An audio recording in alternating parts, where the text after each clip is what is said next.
Hey guys, I want to tell you 3 dreams that I've had here this past week. I got a lot of confirmation from people, like 4 different people about it, and all of us actually have got the same thing from it. And it's pretty important that we listen to what God is telling us in our dreams, because we're pulling the very last days of the last days. So the first dream I had, which I think I should backtrack. No. The first dream I had was the 15th. Then I had one the 16th. Then I had one the 17th, but I won't tell you that one.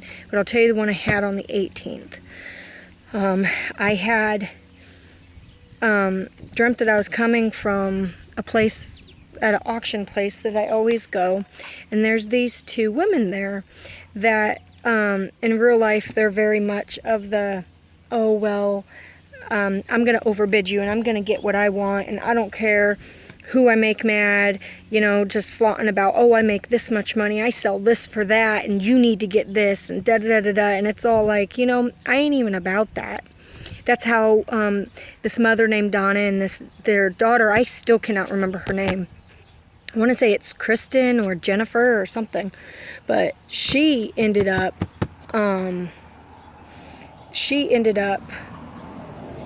I saw her at this place, they were in my dream anyways. So I'm walking through this meadow from this place, from the auction, and I happened to notice this house, and this house was really, in my heart, I envied it. I really, really liked it. I was like, it's really pretty, but on the outside it was ugly, and it wasn't anything that I would have even remotely tried to get, right?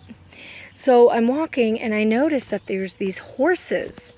When you walk in a horse stall, they have a fence along, or the stalls along each side, and then you have the walkway in the middle. Well, this is the way that I was walking, is through the middle here. And there was horses on this side, and I was like, ooh, they have horses, they have a farm, that's pretty neat. And I didn't know whose place this was, right?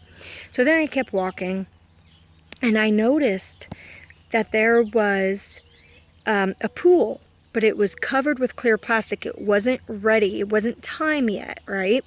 So I was like, all right.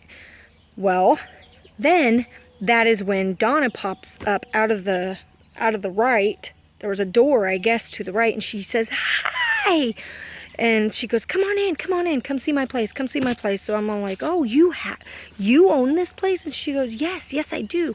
So her daughter comes in there, and they're trying to convince me to buy all this stuff. And when I got in there, it was like a warehouse, like a manufacturer's warehouse, but it had all the stuff in it, and like a store almost. And so I'm looking around, and they're still trying to convince me to buy stuff, and I was like, I'm not ready yet, just let me look. And so I ended up walking, and it was weird, because the inside, as I was looking at everything, was the inside, but when I looked to my left, it was as if I was already inside the building. Kind of like how Willy Wonka in the Chocolate Factory has his place. It looks like it's outside, but it's inside. Okay, that's how this was. So I'm walking, and I notice that there's this bird feeder. Or not this bird feeder, this bird bath. This black bird bath that's sitting there. And I saw Princess Carly sitting there. And I was like, oh my gosh. And I said, look, there's 5 hummingbirds. No, wait. There's 7. No, wait. There's a total of 11 hummingbirds. So I had 5, 7, and 11. Okay. So I ended up, we started talking, and the way that Carly gets revealed things in real life is through hummingbirds. And hummingbirds mean wisdom. And that was something she was explaining to me, because I thought, this is just strange about hummingbirds, because I've never dreamt about them, right? So then I ended up continuing to walk, and there was, it was as if I came out of this room clean, and I was clothed, but it was as if my husband and I made love. But we didn't, because we were clearly clothed. But I don't know if you guys have ever seen Austin Powers. They have that circular bed, and he's all doing his stupid yeah baby thing, and it's spinning. Well, that's exactly what I saw, but the bed was white, the sheets, everything. It was all white and it was a circle. Well, my husband and I said, okay, well, we're going to go to the next room and we're going to try it again. All right. And it was just weird. So then I go to the next room and I got on all fours. I'm clothed, mind you. And Donna opens up the door and I happen to look back and she gave me an evil look. And I thought, what? So then she slams the door. She did it a total of 3 times. So finally, when I stood up, I had my arms like this, and I looked, and I noticed that I was standing in front of a church with 3 different size steeples. I don't know why I'm getting emotional, sorry. There's 3 different steeples, and it was a beige church. And when I looked down, all these people were looking at me, and I noticed I was naked, and I woke up. Now, you guys will understand these next 2 dreams. I have to tell them first before I can explain this first one, because they all 3 go together. And I'm getting emotional because you'll understand why when I explain it. The second dream I had, that I was walking along a bridge, kind of like, because I'm from Kentucky, and I can't even remember, as Oral was telling me, I don't remember, but it was as if, how do I explain it?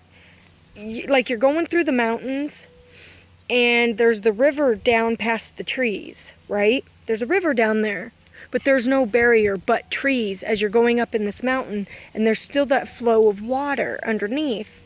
Well, I had to get around it, and you know how they actually make roads now that you can go across it without you actually knowing you've went across it, like a bridge or something? Well, that's what this was, this road, but the road I was on was a bridge. And every time that I tried walking to get to the other side of it, these people kept stealing stuff from me. They were taking my articles. They first like took my sanity. They made me think I was going crazy, and then they took like my happiness, and then they took my joy, and then they took my peace altogether. So I was like, well, I'm never going to get across this bridge. So I ended up walking back to my car, and my car was red. And right as I touched it, it was as if they picked it up and it turned into a Matchbox car, and they threw it across this river to the other side, and I couldn't get to it. And I was like, fine, I guess I'm going to try and walk again. So I walked one more time to go across, and when I did, I noticed they were following me, but a hummingbird flew right past me and was flying in a circle all the way around my waist, kind of like a hula hoop. And it would go faster, and it was just like spinning. And all of a sudden I felt peace, and I was calm, and I knew like it was the spirit or something that was there. I got to the other side, and then I woke up. The last dream I had, I dreamt about a friend of mine. Well, she's not actually a friend. She's more of an acquaintance. I used to work with her, Brittany. She has a little boy named Aiden, and he's a little over a year old. But in my dream, I dreamt that she had him and handed him over to me, okay? And she said, here, take care of him, because I can't do anything with him for the next 3 years. I said, okay, well, he was wrapped up in a swaddling blanket, and I'm holding him, right? And I said, but we don't have 3 more years left. She goes, you'll be surprised. You have to do this for 3 years. So I was like, okay. And just then a hummingbird flew by me again. And this time it was just like flying. And then I woke up. Now, the thing with these dreams, okay, is the beast is going to rise, okay?